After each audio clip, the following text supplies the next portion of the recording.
Class 10th का civics है। Civics का पहला चैप्टर पावर शेयरिंग। इसमें आपको पावर के बारे में दिया हुआ है। देखिए ओवरव्यू में दिया हुआ है कि डेमोक्रेसी में किस तरीके से चलता है डेमोक्रेसी, और क्या था डेमोक्रेसी के बारे में हम लोग प्रीवियस क्लास में पढ़ चुके थे। गवर्नमेंट की में क्या क्या होना चाहिए, पावर को शेयरिंग होना ज़रूरी है या नहीं है। तो इसमें दो कंट्री के बारे में हम लोग पढ़ेंगे और उसका केस स्टडी देखेंगे, बेल्जियम और श्रीलंका के बारे में, कि वहाँ पे जो जिस तरीके से लोगों का डाइवर्सिटी था, वो डाइवर्सिटी में पावर किस तरीके से शेयर हुआ। ठीक है, तो यहाँ पे सबसे पहले बेल्जियम और श्रीलंका के बारे में हम लोग देखते हैं। तो बेल्जियम जो है ये बहुत छोटा सा कंट्री है यूरोप का, और इसका एरिया बहुत छोटा है, हरियाणा के स्टेट के इतना जितना हमारे कंट्री में हरियाणा जितना बड़ा है उतना ही बड़ा बेल्जियम भी है। और इसका बॉर्डर किस किस कंट्री के साथ जुड़ा हुआ है, तो फ्रांस के साथ, नीदरलैंड, जर्मनी एंड लुक्समबर्ग। और इसके पॉपुलेशन बहुत कम है, मतलब लगभग 1 करोड़ ही पॉपुलेशन है, हाफ ऑफ द हरियाणा के पॉपुलेशन से हाफ, हरियाणा के पॉपुलेशन से हाफ। और ethics composition of the small countries is very complex. यहाँ पे जो लोग रहते हैं वो बहुत अलग अलग वैरायटी के लोग रहते हैं। मीन्स कहने का मतलब है कि कोई जर्मन बोलने वाला लोग है, कोई फ्रेंच बोलने वाला लोग है, कोई डच बोलते हैं। तो हर अलग अलग वैरायटी के लोग यहाँ पे रहते हैं एक छोटे से कंट्री में। कंट्री बहुत छोटा है लेकिन इसमें कॉम्प्लेक्स लोग रहते हैं। ठीक है, तो कंट्रीज़ में टोटल पॉपुलेशन का जो 59% लोग हैं वो लोग फ्लेमिश रीजन में रहते हैं और क्या बोलते हैं, डच बोलते हैं। ठीक है, कहाँ रहते हैं, फ्लेमिश रीजन में, और क्या बोलते हैं, डच बोलते हैं, डच लैंग्वेज को बोलते हैं। ठीक है, और जो 40% लोग हैं वो कहाँ पे रहते हैं, वलोनिया रीजन में रहते हैं और फ्रेंच बोलते हैं। और रिमेनिंग जो परसेंटेज बच गया लगभग 1%, वो लोग क्या बोलते हैं, जर्मन बोलते हैं, जर्मन बोलते हैं। और इनका कैपिटल जो है ब्रुसेल। तो आप लोग याद रखिएगा जो बेल्जियम का कैपिटल है ब्रुसेल। और यहाँ पे जो 80% लोग हैं वो फ्रेंच बोलते हैं और 20% लोग जो है डच बोलते हैं। देखिए यहाँ पे आपको थोड़ा सा कन्फ्यूज़न होगा कि पूरे कंट्री में जो ज़्यादा पार्ट है, जो ज़्यादा लोग हैं वो लोग डच बोलने वाले लोग हैं, है ना। पूरे कंट्री में डच बोलने वाले लोग जो हैं 59% है। लेकिन अगर हम कैपिटल की बात करें तो कैपिटल में डच बोलने वाले लोग सिर्फ 20% है। ठीक है, तो the minority French speaking communities was relatively rich. जो फ्रेंच जो बोलने वाले लोग हैं वो लोग अमीर हैं, पावरफुल हैं और माइनॉरिटी में हैं लेकिन कम है तादाद में। डच लोग जो हैं बहुत ज़्यादा हैं लेकिन वो लोग उतने अमीर नहीं हैं। ठीक है, अब यहाँ पे देखिए ये चीज़ दिया हुआ है। तो ये जो है एक मैप है, मैप किसका मैप है ये, तो ये है बेल्जियम का मैप। यहाँ पे ये कैपिटल है ब्रुसेल और ये रीजन बता रहा है कि ब्रुसेल इसकी कैपिटल है। और वालून जहाँ फ्रेंच बोलने वाले लोग, देखिए ये जो रेड कलर का है वो फ्रेंच बोलने वाले लोग हैं और डच बोलने वाले लोग ग्रीन कलर से डिनोट किया गया है। और ये जो रीजन है ये जो है जर्मन बोलने वाले लोग यहाँ पे हैं। ठीक है, इतने कम 1% में।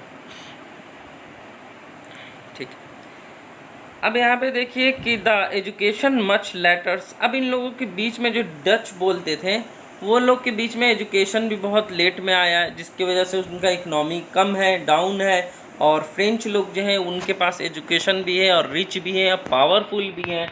और टेंशन इसीलिए बना रहता है इस डच स्पीकिंग और फ्रेंच स्पीकिंग से।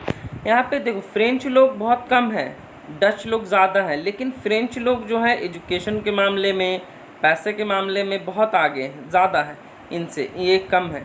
तो इसका पॉपुलेशन होते हुए भी इनसे पैसा कम है, जिसकी वजह से इन दोनों के बीच में बहुत ज़्यादा कॉन्फ्लिक्ट होता है।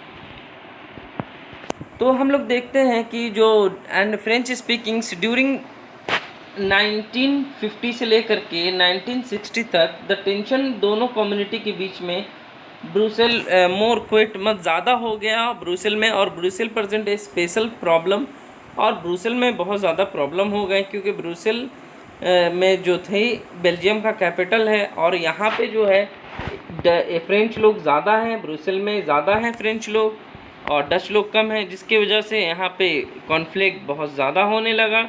और डच स्पीकिंग पीपल जो है कॉन्स्टिट्यूशन में मेजॉरिटी में है। डच लोग का पॉपुलेशन ज़्यादा है तो उनके नेता लोग ज़्यादा होंगे कॉन्स्टिट्यूशन में, ये कॉमन इसमें मेजॉरिटी में होंगे, आपके कॉन्स्टिट्यूटेड नेता लोग ज़्यादा होंगे, मेजॉरिटी में है तो। बट लेकिन कैपिटल में उनका पॉपुलेशन कम है, तो इसकी वजह से उनको प्रॉब्लम हो जा रहा था। Let us compare this the situation in another country. ये सिचुएशन अब अलग दूसरे कंट्री के साथ हम लोग कंपेयर करते हैं। तो श्रीलंका के बारे में अब पढ़ते हैं हम लोग। श्रीलंका जो है एक आइलैंड नेशन है, just few kilometres of Tamil Nadu के कोस्ट से कुछ ही दूरी पर एक श्रीलंका कंट्री है, जो पूरी तरीके से आइलैंड कंट्री है, चारों तरफ इसके समुद्र है, ठीक है। ये हमारा नेबर्स कंट्री भी है। ये about the same in Haryana. ये जो है इसका पॉपुलेशन 2 करोड़ है और ये हरियाणा के साइज़ के सेम है, हरियाणा के साइज़ का, ठीक है। And the nation of the South Asia region में ये पड़ता है। Sri Lanka has the diverse population. Sri Lanka में भी बहुत ज़्यादा डाइवर्स पॉपुलेशन है। The major social groups Sinhala, जो सिन्हाला स्पीकिंग बोलने वाले लोग हैं वहाँ पे 74% है, और तमिल स्पीकिंग बोलने वाले लोग कितने हैं, 18% है, 18% है। आई मीन तमिल में भी 2 डिवीज़न है, सब ग्रुप है। एक है नेटिव तमिल जो वहाँ श्रीलंका के मूल निवासी हैं, और एक है जो दूसरे कंट्री से आए हैं, जैसे इंडिया से गए हैं, उसे बोला जाता है जो नेटिव तमिल है, जो वहाँ के मूल निवासी हैं, तो उन्हें बोला जाता है श्रीलंकन तमिल्स, जो कितना % है, जो 13% है, ठीक है। और रेस्ट जो बच गए तमिल्स, उनमें इंडियंस हैं, जो इंडियंस लोग प्लांटेशन वर्कर के वहाँ पे काम करने के लिए गए थे अंग्रेज़ के टाइम में, प्लांटेशन खेती करने के लिए, वहाँ पे प्लांटेशन के लिए लोगों को एक जगह से दूसरी जगह ले जाया जाता था। तो उस वक्त बहुत सारे तमिल जो है श्रीलंका चले गए थे, तो वहाँ पे श्रीलंकन उन्हीं को बुलाया जाता है इंडियन तमिल्स, ठीक है। और उसे बुलाया जाता है कौन सा, Indian Tamils. As from the map, अगर मैप देखिएगा श्रीलंका का, Tamil are concentrated in the north. तो तमिल जो है, तमिल लोग वो नॉर्थ में होंगे। और देखिए मैप दिखलाते हैं, तो ये जो है श्रीलंका का मैप है। अब श्रीलंका में देखिए ये जो येलो कलर से डिनोट किया जा रहा है, येलो, ये येलो क्या है आपके, येलो है सिन्हालाज। सिन्हालाज बोलने वाले हेलिज, और जो आपको इस कलर का है डार्क कलर का, तो डार्क कलर से डिनोट किया जा रहा है, ये इंडियन तमिल्स है। डार्क कलर जो है ये इंडियन तमिल्स है।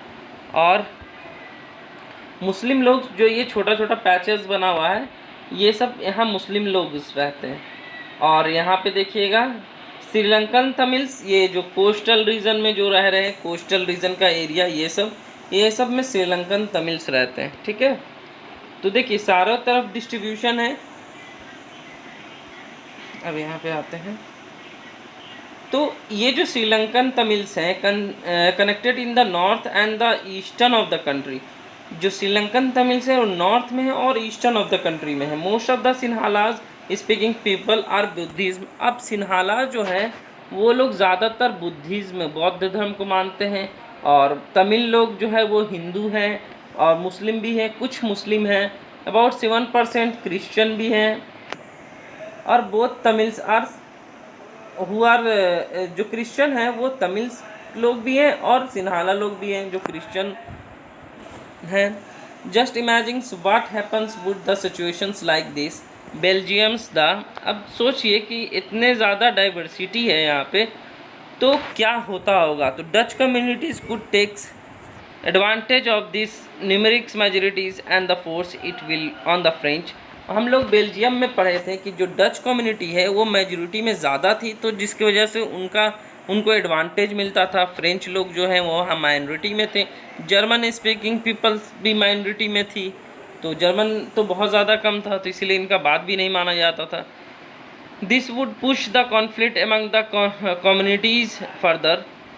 अब ये जो कॉन्फ्लिक्ट है ये कम्युनिटीज़ टू कम्युनिटीज़ बढ़ता गया and led a very massive partition of the country, जिसके वजह से क्या हुआ कि कंट्री को बांटने का नौबत आ गया। But the sides were claim control over the Brussels, लेकिन उसको कंट्री का बंटवारा नहीं हो करके उसको कंट्रोल कर लिया गया ब्रुसेल में। और श्रीलंका में क्या हुआ, द सिन्हाला कम्युनिटीज़ थे वो इंजॉय कर रहे थे बहुत ज़्यादा, क्योंकि वो बहुत ज़्यादा मेजोरिटी में थे सिन्हाला, और दो impose in the will on the entire country, और उनका पूरा इंटायर कंट्री पे हुकूमत था सिन्हालाज लोग का। जो रूल रेगुलेशन बनाते थे वो लोग जो चाहते थे वो बनाते थे, है ना। What happen both this countries.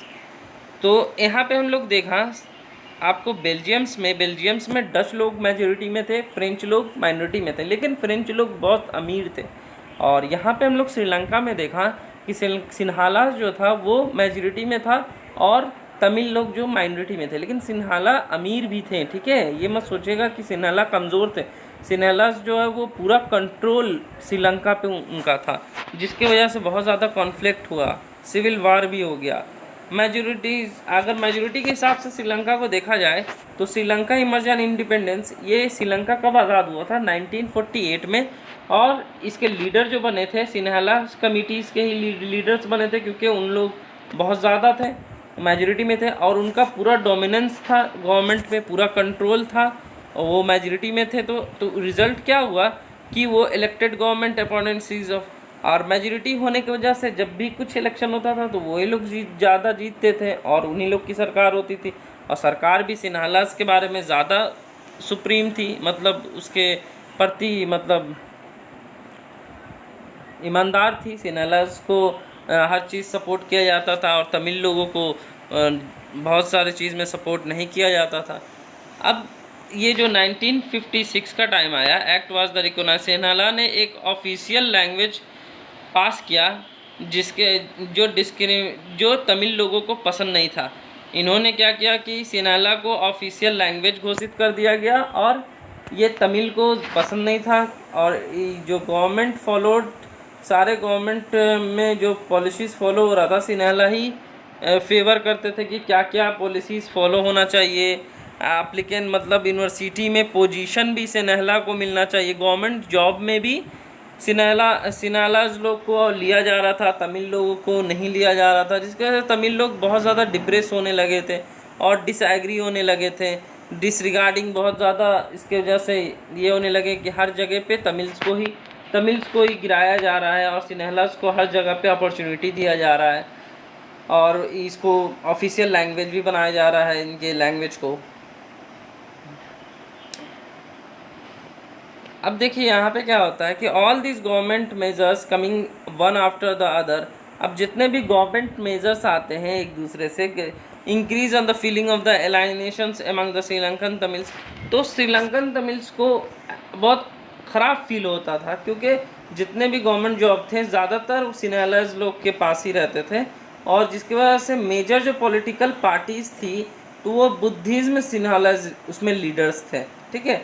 Was the sensitives to their language and culture, उसमें लैंग्वेज कल्चर सब सिन्हालाज लोग का ज़्यादा था, जिसकी वजह से तमिल लोग बहुत पीछे होते जा रहे थे। और लिट द कॉन्स्टिट्यूशन में भी उनका कंट्रोल था और गवर्नमेंट पे भी उन्हीं का कंट्रोल था। तो गवर्नमेंट पॉलिसीज़ जितना भी बनाया जाता था, equal political rights, discriminates against thems in the getting jobs. अब यहाँ पे इक्वल राइट्स उनको नहीं दिया जा रहा था, डिनाइड किया जा रहा था, उनको इक्वल अधिकार नहीं दिया जा रहा था, तमिल्स को जॉब उनको नहीं प्रोवाइड किया जा रहा था, अपॉर्चुनिटी नहीं दिया जा रहा था, इग्नोर कर दिया जा रहा था इंटरेस्ट से। तो हर चीज़ में उनको पीछे रखा जा रहा था, और जितना भी अपॉर्चुनिटीज़ है सब सिन्हालाज को मिल रहे थे।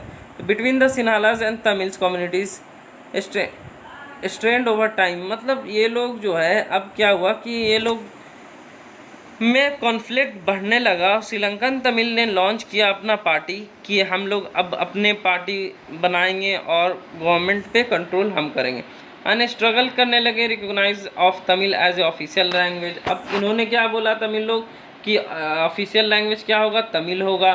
For the recognise autonomy of the equality मिलना चाहिए, अपॉर्चुनिटी मिलना चाहिए, तमिल्स को सारे डिमांड जो है तमिल्स के पूरे होने चाहिए। तो 1980 में सेवरल पॉलिटिकल्स ऑर्गेनाइजेशन ने क्या किया, फॉर्म डिमांडिंग इंडिपेंडेंस तमिल। अब 1980 में तमिल लोगों ने, जो पॉलिटिकल लीडर थे तमिल लोगों, उन्होंने डिमांड किया कि एक अलग स्टेट, अलग कंट्री होना चाहिए तमिल इलम के नाम से, ठीक है। एक अलग स्टेट होना चाहिए जिसमें अपना कंट्रोल हो, तमिल लोगों का कंट्रोल हो। And northern eastern of the, अब कहाँ पे होना चाहिए, तो northern eastern part of the Sri Lanka में।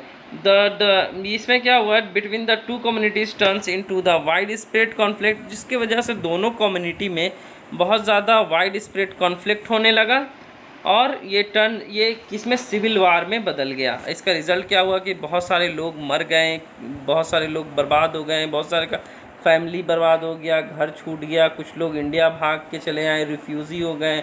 और इकनॉमी जो है, इकनॉमी श्रीलंका का पहले बहुत अच्छा था, लेकिन ये सब सिविल वार होने की वजह से वहाँ का इकनॉमी, एजुकेशन, डेवलपमेंट, हेल्थ सब ख़राब हो गया और टेरिबल हो गया वहाँ का सिचुएशन। इकोनॉमिक लाइफ कंट्री का बर्बाद हो गया। और ये सिविल वार कब ख़त्म हुआ, तो 2009 में ये सिविल वार ख़त्म हो गया। अब हम लोग यहाँ पे accommodation of Belgium second part में पढ़ेंगे। ओके।